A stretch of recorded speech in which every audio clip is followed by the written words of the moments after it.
Welcome to year 3 of the Funding Love podcast with Mal and Kate. We are 2 adoptive moms that seek to love, support, and elevate all corners of the adoption triad while running our nonprofit Funding Love. In year 3, we will be talking all about parenting, Disney, adoption, and more with an all-star lineup of incredible guests, both inside and outside the adoption community. So grab your favorite beverage and pull up a chair, because everyone has a seat at our table. Together, we are Funding Love, the podcast. Hey guys, it's your co-host Kate here. We are on episode 107. This is a super fun episode, a little bit lighter than normal, so I hope y'all enjoy it because it was a fun conversation. We're going to be talking about celebrities who are connected to the adoption world. Super fun. Our guest today is one of my best friends in all of life, Rebekah Ingraham. Bekah lives in Burbank with her family, and she worked in entertainment news for 20 plus years. She even executive produced one of her own shows called Daily Pop for over 3 years. She is a rock star. So we thought she'd be the perfect person to talk celebrity gossip with us today. Y'all, we were having so much fun talking with Bekah that we actually forgot to hit record. So, you know, it can happen to the best of us, but I hope y'all enjoy this one. I know you will. Let's jump right into this conversation with my dear friend, Bekah. So just to give you guys a little bit of background on who Bekah is, she has been a friend of mine for, 10, 15, almost 15 years now. She's known my husband longer. Honestly, one of my dearest friends, her and her husband, Brett, and their daughter, Vanessa, like family friends. So it's so fun to have you on this podcast. And we finally found like the perfect episode for you to join us because we're talking about celebrities. And tell us, Bekah, tell our audience why that's like what your tie is to that world. This is my thing, as you two both know.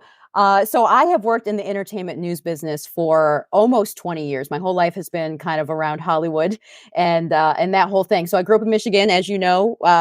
Caitlin and I are from the same town, but then I came here after college and I worked with E! News. And so I worked my way up. I was a producer again for a very long time. I eventually became executive producer of what was E! News' first daily talk show. So my whole world was figuring out what are celebrities doing, good or bad. And here we are to talk about some of the good. I love it so much. What a fun job. Did you really just find so much joy in that job over the years? I did, because you know what? It's so funny. Even when I was a kid, I used to get the magazines and like look at, I'm a little bit older, so I'm going to age myself here, but looking at what New Kids on the Block were doing and Debbie Gibson and all the things. I've always loved the world of celebrity. So I just followed my heart and decided, you know what? I'll do that for a living and see what happens. Hey, I love it. You're good at it. You're good at it. So this episode, just like we teased it, we're talking about celebrities and adoption, you know, talking about the celebrities that you may not have known that are adoptive parents or have been adopted and are adoptees themselves. So I think it's just going to be a fun, lighthearted episode. I'm going to kick us off because I got to remind our audience and listeners, Walt and Lily and Disney are adoptive parents. They adopted their youngest daughter, Sharon. So that is always a fun fact I like to toss to people when I'm around them in the Disney parks. But yeah, let's go through a list, ladies. Anybody come to mind? Like, do we want to start with we got a laundry list here. One thing I guess I'll give a thought. One thing that I did notice when I was kind of researching this, or just came to mind when I was making our list here to go off of, a lot of single mom adoptions in Hollywood. Like I feel, I don't know, Bekah, you can give us like an insight on this. Is this because of their career? Is it because they were so career focused? Is it, I have, 10, 12 lists of women that are well known who've chosen that route to motherhood, even though they didn't have a partner. Yeah, I think, you know, as we have seen, and as everyone knows, in the world of Hollywood, sometimes relationships are hard to come by, right? We see people get together, we see marriages break up and all these things that sometimes I think, you know, a lot of people decide this is a story that I want for myself. I want to be a parent. Maybe my personal life isn't where I thought it would be. And they decide that's not going to hold them back. And that's what I love about these women. And Caitlin, if you want, you can run through some of the names who said, I'm going to be a mom. Yeah. And I can do it on my own. And what I love about celebrities is, for better or for worse, they have a very large platform. Yeah. So a lot of times when people see what they're doing, they have a very strong opinion on it. First of all, that's the negative. But what's very positive about it is someone's going to see that story and say, guess what? I want that too. Or guess what? I am not alone. And so it's a very positive thing when some of these women come forward and tell their story and share something that's personal about why they chose to go this route. Yeah. Yes. For sure. I agree. And from the list of women, like, they have chosen all sorts of adoptions, not there's, like, domestic infant adoptions, there are international adoptions, some have adopted older kids, and Yeah. so it's cool to see all of the variety as well. Why don't you name a few, Caitlin? Who's on your list there? Yeah. So one that really kind of struck my heartstrings was Sia, the singer, who adopted 2 boys at the age of 18 as they were aging out of foster care. Oh, wow. Like that was, I mean, that just speaks volumes at the heart of this woman of saying that these boys need a forever family and they're about Mhm. to age out and be on their own in this world that is so cruel. And she took them in and they're a family. And I just thought that that was like, I don't know. I never knew that about her. And when I read that, it just like, oh, I don't know. I loved it. Yeah, I do really love that too because I think so many children every year age out of the foster Yeah. care system. And in some people's minds, they're like, well, they're 18, they're adults now. Now you don't really have to worry No. about that stuff. You don't have to worry about adoption, who's going to take care of them. They can go take care of themselves. But you don't think about the realities of that, of like, well, where do they go for Thanksgiving? Whose house do they go to on Christmas? They still have a desire for a family and to feel belonging. All of us want this belonging. And I think that that is an very unseen community of adults. And we've seen the repercussions of that too. If you just look up all the statistics of kids that age out of foster care, all the things that they struggle with as an adult. And I think that that is amazing. I did not know that she did that, adopted 2 Yeah. teens, but just even if they don't live with you for very long, giving them that anchor of family. And this is the place where you're going to be welcomed every Thanksgiving and Christmas and whatever holidays they celebrate, birthdays. I think that's super impactful. And everybody wants that sense of belonging, Yeah. no matter how Just to old have, you are. like you said, even if they're not living under the same roof, to have somebody in your corner, like, you Mhm. know, that you have somebody in your corner. I have my Mhm. parents, like that I Mhm. grew up with. It's just, I don't know, that really touched me. Yeah. And another one, Diane Keaton adopted 2 boys in her 50s as a single woman. So I don't think she adopted them at the same time, but like, she was in her 50s when she Yeah. went through the adoption process. But I was like, good on you, Diane. Like, in your 50s, just start Yes. rocking and rolling all by yourself. Like, not to Yeah. say they don't have resources to help them, but nonetheless, No. like, that's Listen, incredible. I'm 37 and I'm tired. So that's a huge deal. Motherhood is hard. Yeah. That's awesome. And I would actually like to jump in on this one. This one's a little bit different, but she is a single mom now, which is Hoda Kotb. Oh, yeah. So she had a boyfriend at the time where she first adopted, but she was 52. She is now a single mom. She has 2 children. And I remember reading something that says she has no shame, and she shouldn't have shame. But the reason why it's sometimes hard for celebrities to speak up is because people come after them and have these strong opinions about what they think someone's life should look like. I celebrate Hoda Kotb. She said that she is a better mother at an older age because she learned so much wisdom and so much patience. And I want to read a quote. She said, when she first held her daughter, she found her why. And I think that is so beautiful. And it shows it does not matter how old you are. You No. can do this too. And you Well- can do it alone and do it well. Yeah, to find your why at 52, it's like, wow, too. You know what I Yes. mean? Well, and we'll talk about the fact that she looks nowhere near it. So Yeah. Well, and Becca, I know you've told me this before when we've talked about, celebrities who, are they really nice? Are they not nice? How are they, kind of thing? You said she's just like an incredibly sweet woman. I'm going to just say it. I'm going to have a strong opinion here. She Yeah. is the nicest person in showbiz. I had the pleasure Oh. of meeting her actually in an elevator in Windsor, England, because we were both there covering Harry and Meghan's Woo, royal yeah. wedding. Yeah. And what I loved about her, she was so kind. We were both there because E is part of NBC. So we're all there as part of NBC. So we're all part of the same family. And I remember watching her, and what she wanted to be was with the crowd. And she went out in the crowd and she was taking all these selfies. She was screaming like everybody else. That is Hoda Kotb, and Yeah. she deserves all the joy that she puts into the universe, and she deserves it to come right back. Oh, I Yeah. love that. I love it. that. So another single mom, Meg Ryan, which I don't know where she is. She kind of seemed to fall off the face of the earth, but I do want to. She did. Wasn't she in a film recently, Bekah? Meg? She was. She did a film. Gosh, I can't remember. It was a Netflix movie, potentially, Yes. but it was just a few months ago. Oh, She okay. had There she had kind of retired from Hollywood. I think for something like 8 years. So she Yeah. did purposely step away from the limelight. She came back for this one movie. Whether or not we'll see her again, I do not know. But she did come back. So good knowing that. Yeah. So another big one that I think everyone's going to know, obviously Angelina Jolie. She has a platform, and I do think whatever your opinion may be of her, I think I don't know, I think she's used her platform well. And they're international adoptions, all from she has 3 children that she welcomed through adoption, and the 2 oldest she did as a single woman. And then when her and Brad Pitt got together, they adopted their youngest their youngest that they adopted together. And then Brad, I guess, ended up adopting the 2 older ones to be so he could be their dad. But I thought that was cool. Like, once again, the being the highs of highs in this like dreamland, right? LA, and you go to Cambodia, Ethiopia, and bring home 2 children as a single woman. I think that just shows her heart too. Yeah, I have a little bit of information on that too that I can share. Tell So me. she was shooting Lara Croft Tomb Raider in Cambodia. Oh, And that's okay. where this kind of all came about. What's super cool too about the time that she did this. So she was coming off, she was only 26, by the way. So talk about the other extreme. She was very young. She was kind of ending her relationship with Billy Bob Thornton. So they were all over the tabloids.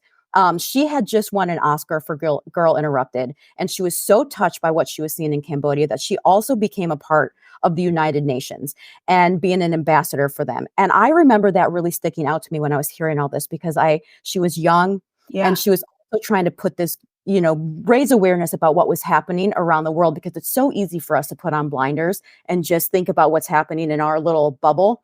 Yep. She was opening up that world, and it worked so well for her that she went back and adopted 2 other children from 2 other places. And I just, like you said, you can have your opinion on her. Her name has been dragged through the tabloids her entire life. But what we don't often talk about is the fact that she is a total mama bear. And I want to give her credit for that. Yeah. I was going to say the same thing. I feel like, yeah, you can have your opinions about her personal her personal life, her relationships, her acting, her movies, her choices. But I feel like she seems like a really stellar mom. Like, she seems like she loves her kids and she's a great mom. And I also love that it seems like, even though she has adopted internationally, she still attempts to fold in her children's like cultures into her life. It's not like she's just made them Americans now. Like, it seems like she does a decent job. Of course, I don't know her personally, but, from the outside looking in, like, she does a decent job of helping them to still stay connected to the cultures that they came from. Yeah, which is huge. Which is huge. Yeah. Anyway, so to close that topic of single moms, I'm just impressed by that. That is just I don't know. I applaud those women. And at Funding Love, I mean, we admire single moms. Like, that has to be the hardest job in the world. Being a mom alone is so hard. And then being a mom alone, I know I kind of said that the same way, but being a mom is a hard job. And then having to do that on your own, that's hard. And we love single moms at Funding Love. And we always make sure on our family trips to send single moms to Walt Disney World and always honor their place in the triad. So get it, single mamas. That's right.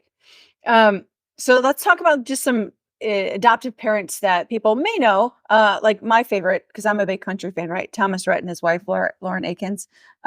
Love them. Like, I'm dreaming, if you're listening, anybody who knows them, I would love to have her. I was going to say, you're always saying that. I'm like, Bekah, we got to pull the strings, find the people.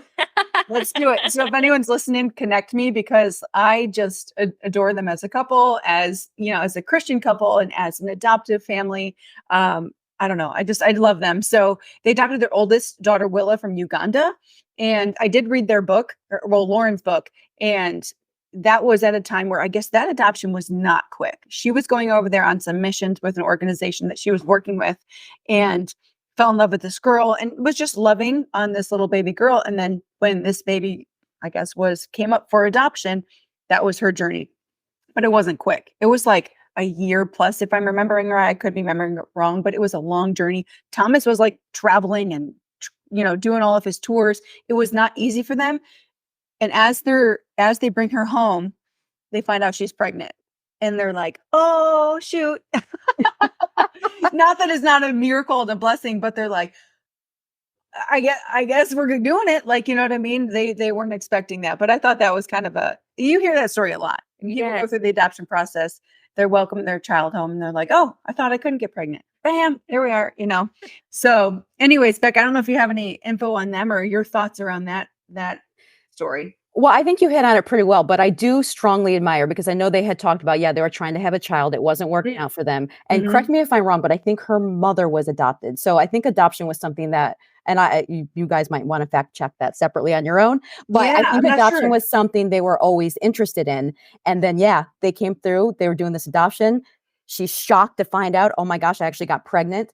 And what I love about them is that they stayed with it, right? They could have found a way to drop out and they stayed with it. And I think that's such a great example. And it's such just an example for people in general, but a great example of who they are as humans, as parents, and just trusting their faith. Yeah. Cause it's about the child, you know what I mean? It comes back to that child, not, us. But yeah, that's a fun story. And I also love Katherine Heigl and her husband, Josh Kelly. Don't know much about Josh Kelly, but I love Katherine Heigl. Anything she's in, I'm all down for. Whatever she's in, I'm watching it. But yeah, they're adoptive parents. Now, I thought that only their oldest was adopted, but when I was researching their two oldest, they brought to their family through adoption. And in reading further, her sister was adopted from Korea. So she did say she wanted her own family to resemble. I have a quote. I'm going to read the quote just because it'll help everybody understand what I'm trying to spew out. It says, Josh and I started talking about adoption, before we were even engaged. My sister Meg is Korean and my parents adopted her 3 years before I was born. I wanted my own family to resemble the one I came from. So I always knew I wanted to adopt from Korea. That was from an article I found, Scholastic, somewhere on the internet. But I thought that was cool, that her story and her family is what was embedded in her heart. And she, I don't know, she wanted to replicate that because that adoption was a good story for her. It had good meaning, good feelings. And I thought that was sweet. So yeah, they've adopted two little ones. I like too that her daughter will now get to grow up also with an aunt that looks like her. Yeah. We hear that so often from international adoptees or transracial adoptees that it's just hard growing up in a family that you don't look like. No matter how much love and care you get, it's still, there's that element there of wanting to look like your family. And I think that's really neat that she'll have an aunt that she can relate to and talk to and that looks like her a little bit in some way or another, So yes. I actually want to jump on that comment because I think that's so great. And that actually reminds me of something Hugh Jackman has said. So Hugh Jackman has adopted children as well. He was very open about how him and his now estranged wife, sadly, but they had troubles. They had troubles having children of their own. He talked about IVF and miscarriages, which again, I think is very helpful to a lot of people who have struggled with that when they hear other people talk about that. Again, that I'm not alone feeling. But something he has discussed is that when they were kind of going through the process of figuring out adoption and what that would look like for them, they had various people that came along into their life that said that it was important for them that children look like their family. Now, Hugh Jackman said that did not ever come up into conversation with him and his now estranged wife because they did not care what the children look like. And I'm curious, in your both of your experience with the adoption process, do you hear that often, that that's a priority for people? Well, I guess I'll speak in my opinion. I don't know if it is so much anymore. We just read a book that I felt like now it's in my brain. We just read a book, American Baby, where back in the mid-century, yes, that was like in the 1950s, 60s, that was huge for families, just because adoption was also a little bit taboo. But now I don't personally hear that a lot where people care what race, gender, all of that is. But I do think parents, even whether they don't care what the race or ethnicity or whatever that their child is, they need to care that they're different, because that's how you're going to help that child find somebody that looks like them or harness their culture or learn more about that, lean into it. Because if you're like, oh, I don't care what they look like, they can join my family, but then forget that they are from a different culture, that's not going to do your child any service. So I think I don't hear it as much, but the caveat is I think they should care in that way. You know what I mean? And just trying to seek them to connect with that culture or community that they are a part of as well. Because we've said this before so many times. I know, Bekah, you're a mom too, but when we raise our kids, we're not just parenting kids, like we're raising adults. And so I think it's super important for us to raise them to live in a world the way that they are. And so I think that's a huge part of raising up our children. If they are a different race or ethnicity or culture than us, then we need to add a few more things in their backpack that maybe aren't in our own backpack for them to use into adulthood, because they're going to need that. Yep. Yep. Yep. One other adoptive parent that I'm just going to say real quick, because when I found this out, and once again, fact check me, but I found it on a website. Babe Ruth was an adoptive dad. I'm going way back in the history books, but Babe Ruth was an adoptive dad. I was like, wow, hey, what a little fact for those. That is fun people, for a baseball fan. Yeah, whatever. That was cool. So another fun topic, adoptees. I feel like there's a lot of adoptees also in LA, celebrity Hollywood land that people may not know. And one that I loved reading about, and I've known she has been adopted, but I loved reading about her as I was kind of researching this, Faith Hill. Once again, going back to my country people, I love country music, but Faith Hill has there's parts of an interview that I read that I was just kind of, I don't know, taken back. Mal, it took me back to our book that we just read, once again, American Baby. Some of the parts of this quote that she said, I was like, oh my gosh.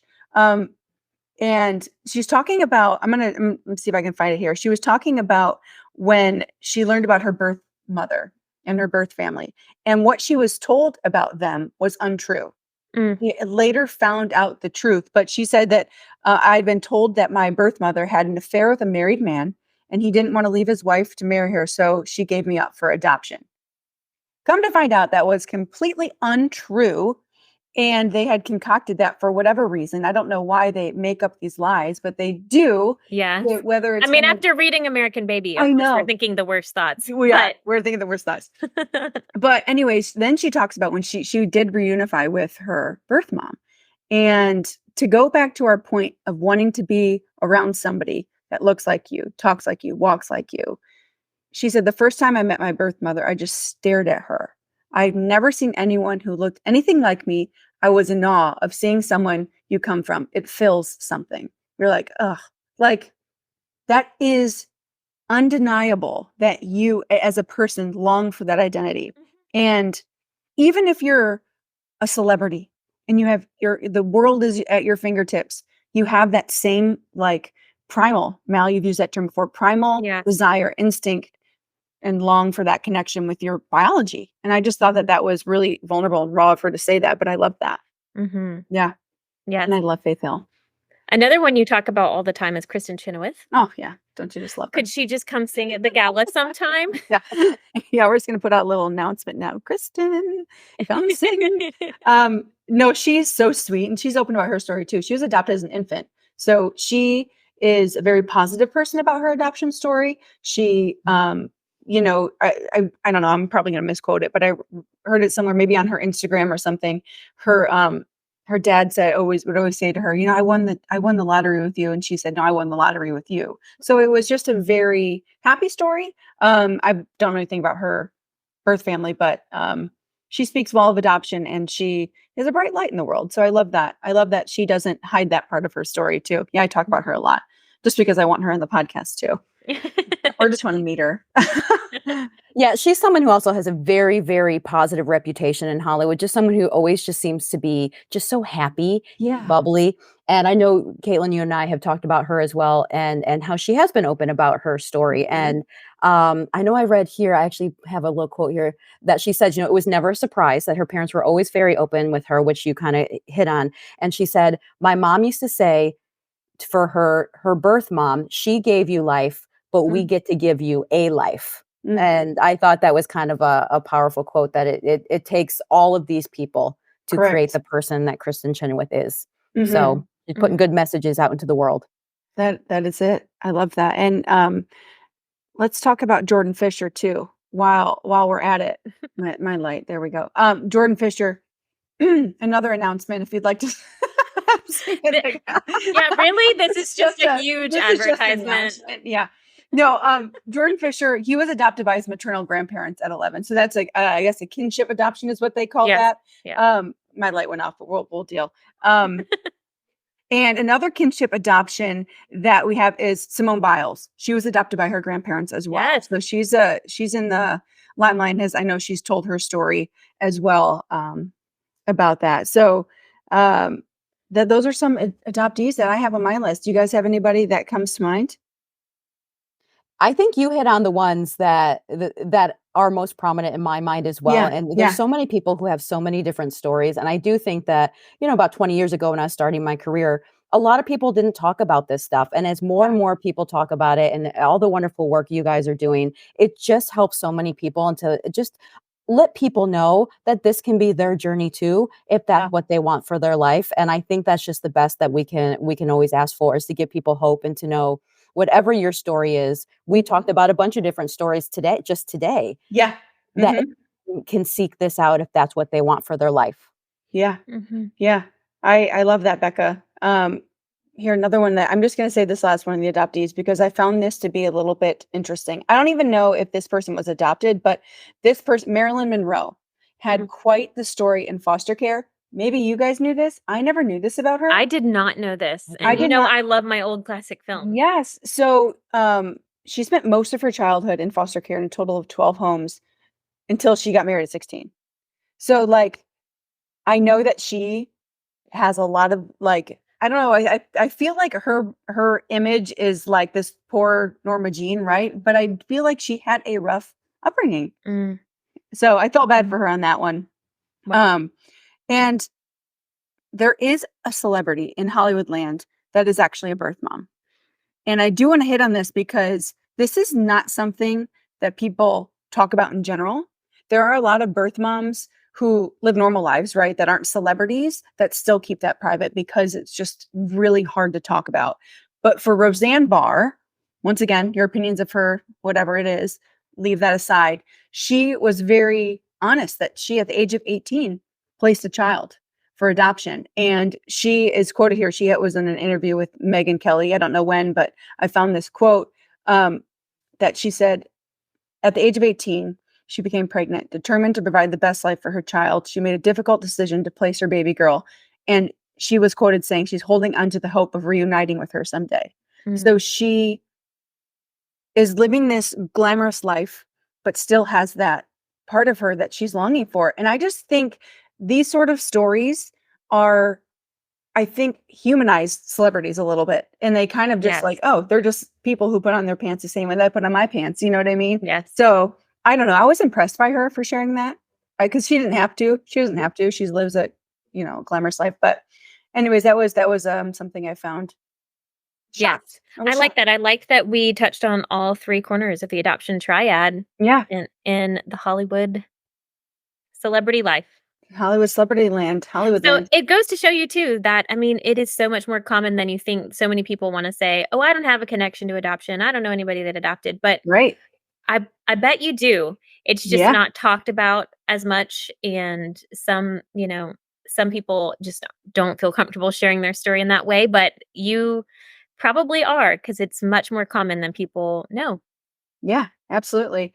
Ladies, this was fun. This was a fun little lighthearted episode that I feel like we kind of needed. We've had some heavy ones, right, Mel? I think we needed something. And this is a fun one that people, I don't think, know this information. And, listen, I'm no expert either. It's the internet. Oh, God. Well, this is fun. Bekah, once again, I love you. I wish I could see you soon. I know you're out there with my husband. He's doing some work out there in LA, and you got to see him today. But glad you did this with us and for us. And we're grateful for you. So thanks for joining us on the podcast. Oh, thanks for having me. This was great. Thank you so much. Yes. And thank you, listeners, for tuning into this episode of the Funding Love Podcast. We'll see y'all next week. Thank you for listening to this week's episode of the Funding Love Podcast. We are a crowd-funded nonprofit, which means that people like you can help make a lasting impact in the lives of adoptive families and birth moms. At Funding Love, we create post-adoption experiences that strengthen bonds, build community, and restore people. And when you partner with us, whether that is giving online, signing up to become a monthly donor, or simply buying merchandise from our shop, you are funding love.